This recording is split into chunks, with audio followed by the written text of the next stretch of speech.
Hello friends, welcome to Sanjay classes. Last video हमने polity constitution के लिए किया था। आज हम लोग साइंस एंड टेक्नोलॉजी के अंतर्गत फिजिक्स में एक चैप्टर देखने जा रहे हैं, वेव के बारे में। अगर अभी तक के आपने चैनल को सब्सक्राइब नहीं किया है तो प्लीज़ सब्सक्राइब कर लें, शेयर करें, लाइक करें ताकि वीडियो मिलता रहे आपको। चलिए यहाँ देखें, हम लोग आज देखने जा रहे हैं वेव यानी तरंग के बारे में। तरंग के दो पार्ट हैं, दोनों पार्ट के बारे में देखेंगे। आज हम लोग एक का डिस्क्रिप्शन विशेष रूप से देखेंगे, अगले का डिस्क्रिप्शन अगले वीडियो में हम लोग देखेंगे। सबसे पहले देखें कि वेव कितने तरह के होते हैं। वेव दो तरह के होते हैं, एक मैकेनिकल और एक नॉन मैकेनिकल यानी यांत्रिक और अयांत्रिक। मैकेनिकल वेव जो होते हैं इसकी खासियत होती है, दोनों में डिफरेंसेस। खासियत ये है कि मैकेनिकल वेव के ट्रैवल करने के लिए मीडियम की जरूरत पड़ती है, बिना मीडियम के वो ट्रैवल नहीं कर सकता।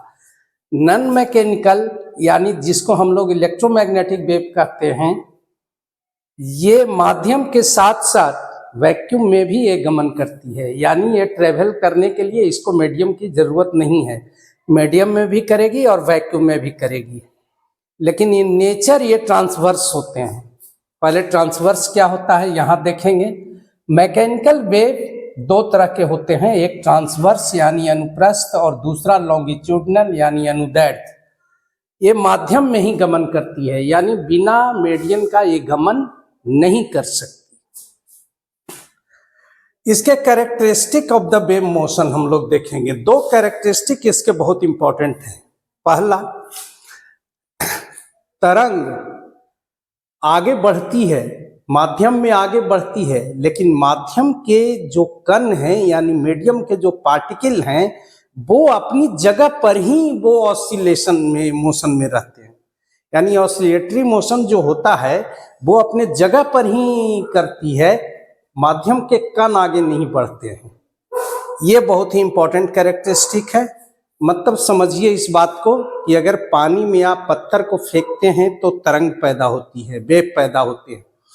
तो वेव एक किनारे से जहां से उत्पन्न हुई उसके चारों तरफ फैलना शुरू होते हैं और जहां तक के उसको माध्यम मिलता है वहां तक वो जाती है। अगर अनंत तक है तो अनंत तक जाती है, भले ही उसका एम्पलीट्यूड इतना कम हो जाए कि पता न चले, लेकिन वो जाती अनंत तक है। वैसी स्थिति में तरंग आगे बढ़ रही है, लेकिन उसके जो पार्टिकल हैं वो आगे नहीं बढ़ते हैं। पानी यहाँ से वहाँ नहीं चला जाता, पानी अपनी जगह पर ही वो ऑसिलेटरी मोशन करते रहता है। और एक कण जब ऑसिलेटरी मोशन करता है तो वो एनर्जी को अगले पार्टिकल में ट्रांसफर करता है, और अगले पार्टिकल में ट्रांसफर करने के बाद उसके बगल वाले पार्टिकल भी उस चीज को दोहराते हैं, और इस तरह से तरंग आगे बढ़ते चली जाती है। यानी ये एनर्जी का ट्रांसफर होता है। एनर्जी एक कण से दूसरे कण की ओर ट्रांसफर होता है, कण ट्रांसफर नहीं होते हैं, पार्टिकल ट्रांसफर नहीं होते हैं। दूसरा कैरेक्टरिस्टिक यही है, माध्यम का प्रत्येक कण अपने पूर्ववर्ती कण की गति को थोड़ी देर के बाद दोहराते रहता है। यानी वो पार्टिकल एक जगह अपने एनर्जी रख करके बाकी एनर्जी को आगे ट्रांसफर करता चला जाता है। इस तरह से वो ऑसिलेटरी मोशन ऊपर नीचे या आगे पीछे जैसा भी होता है वो करते चले जाते हैं। दोनों में डिफरेंस देखिए, ट्रांसवर्स और लॉन्गिट्यूडनल यानी अनुप्रस्थ और अनुदैर्ध्य। अनुप्रस्थ में माध्यम के कण जो होते हैं वो ऊपर नीचे वर्टिकल पोजीशन में ऊपर नीचे वो ऑसिलेशन करते हैं, यानी उनका जो कंपन होता है वो ऊपर नीचे होता है, तब उसको हम लोग ट्रांसवर्स वेव कहते हैं। और माध्यम के कण जब आगे पीछे डेंस और रेयर के रूप में आगे पीछे डेंस और रेयर होता है, स्प्रिंग की तरह एक तरफ सट जाना फिर फैल जाना, सट जाना फैल जाना, इस तरह से होता है। अगर इस तरह से आगे बढ़ते हैं माध्यम के कण तब इसको हम लोग लॉन्गिट्यूडनल वेव कहते हैं। ट्रांसवर्स वेव के उदाहरण के रूप में पानी की सतह पर या रस्सी अगर हिलाते हैं, रस्सी को दो तरफ से पकड़ करके अगर वेव मोशन में लाते हैं तब भी वो ऊपर नीचे होता है। लॉन्गिट्यूडनल का सबसे सुंदर उदाहरण है साउंड यानी ध्वनि तरंग। ध्वनि तरंग अपने माध्यम में ऊपर नीचे बढ़ती है और माध्यम में ही गमन कर सकती है, वो एक लॉन्गिट्यूडनल वेव है। चलिए यहाँ पर हम लोग देखेंगे, इस वेव के बारे में देखेंगे, इसके जो मेन, जो इसके कैरेक्टरिस्टिक, जो मेन गुण हैं, इसमें क्या क्या चीजें इंपॉर्टेंट है जो आती है। सबसे पहले आता है एम्पलीट्यूड। ये amplitude that is maximum displacement from in position, यानी माध्य से अधिकतम जो ऊपर या नीचे होता है, जितना ऊपर हो या जितना नीचे हो, दोनों में से कोई एक, maximum displacement that is called amplitude. Amplitude ये उसके साइज पर निर्भर करता है, साइज जितना बड़ा होता है उतना ही बड़ा एम्पलीट्यूड होता है। आगे हम लोग इस चीज को और देखेंगे हम लोग ध्वनि के केस में। एम्पलीट्यूड यानी maximum displacement from in position, इसे ये से डिनोट किया जाता है। टाइम पीरियड, टाइम पीरियड आवर्तकाल, एक तरंग को पूरा करने में जो समय लगता है, यानी एक ऑसिलेशन में, एक कंपन में जितना समय लगता है, इसको टाइम पीरियड कहा जाता है। और एक ऑसिलेशन में, यानी एक तरंग में जितनी दूरी तय करता है, जितनी लंबाई तय करता है, उस दूरी को हम लोग वेवलेंथ कहते हैं, तरंग दैर्घ्य कहते हैं। अब टाइम पीरियड और तरंग दैर्घ्य के बीच जो संबंध होता है वो आप लोग अच्छी तरह समझ सकते हैं कि टाइम पीरियड एक तरंग पूरा करने में लगा समय, और वेवलेंथ एक कंपन यानी एक ऑसिलेशन पूरा करने में जितनी दूरी तय करती है। अब यहां देखें, चौथा सबसे इंपॉर्टेंट चीज है फ्रीक्वेंसी।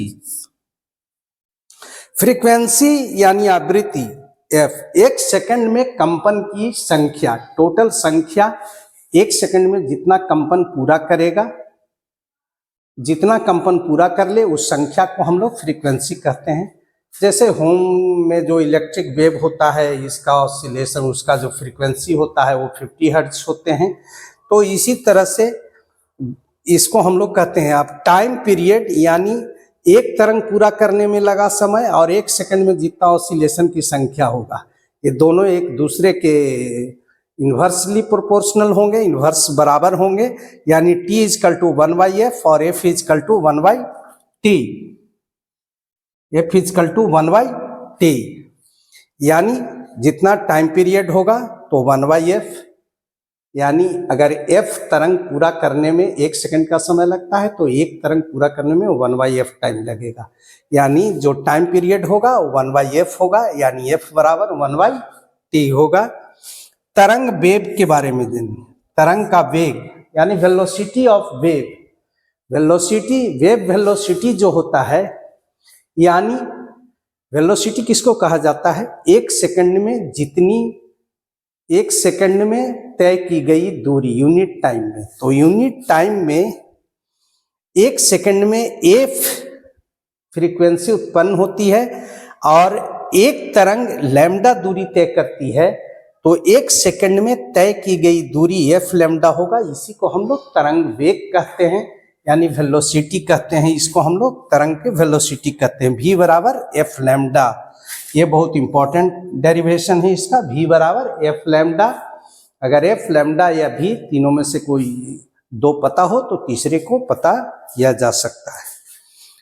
अगली वीडियो बहुत ही इंपॉर्टेंट होने जा रहा है। जो मेरा वीडियो होगा वो सिर्फ और सिर्फ इलेक्ट्रोमैग्नेटिक वेव, यहाँ पर इलेक्ट्रोमैग्नेटिक वेव को डिफाइन करना संभव नहीं है, तो अगला जो हमारा वीडियो है वो है इलेक्ट्रोमैग्नेटिक वेव के बारे में। तो electromagnetic wave that is very important and wide range covered, बहुत ही लंबा वो डिस्टेंस कवर करता है। इसका जो वेवलेंथ होता है बहुत लंबा होता है, और इसकी जो खोज की गई उसके बारे में हम लोग सारे डिस्क्रिप्शन अगले वीडियो में करेंगे। तब तक के लिए इतना ही, थैंक यू।